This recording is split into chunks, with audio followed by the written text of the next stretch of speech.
দর্শক, আমি বর্তমানে আছি একটি ঘোড়ার খামারে। এই ঘোড়াগুলো এখানে খুব সুন্দরভাবে খাদ্য খাচ্ছে।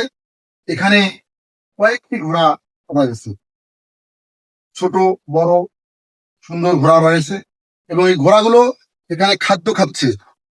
গরু যেভাবে লালন পালন করা হয় ঠিক তেমনি ভাবে ঘোড়াও লালন পালন করা হচ্ছে এবং এই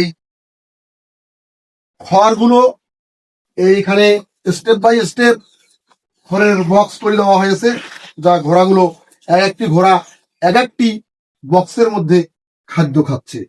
এই খাদ্যগুলো হচ্ছে ঘাসের খাদ্য, অর্থাৎ ঘাস ছোট্ট ছোট্ট করে দেওয়া হয়েছে, ঘোড়াগুলো খাচ্ছে। দেখেন মানুষের শৌখিনতা কি জিনিস। যেখানে গরুর খামার করানো হয় সেখানে পাশাপাশি ঘোড়ার খামারও করা হয়েছে। আমি আপনাদেরকে রিয়েল জিনিসটা দেখানোর চেষ্টা করলাম। আমি এই ঘোড়ার কাছে এসেছি, এই যে ঘোড়া খাচ্ছে, আমাকে খুব ভালো লাগলো। দর্শক, আমার এই ভিডিও চিত্রের মাধ্যমে আপনারা ঘোড়ার খামার উপভোগ করুন। দর্শক, ভালো থাকবেন, সুস্থ থাকবেন। আল্লাহ হাফেজ।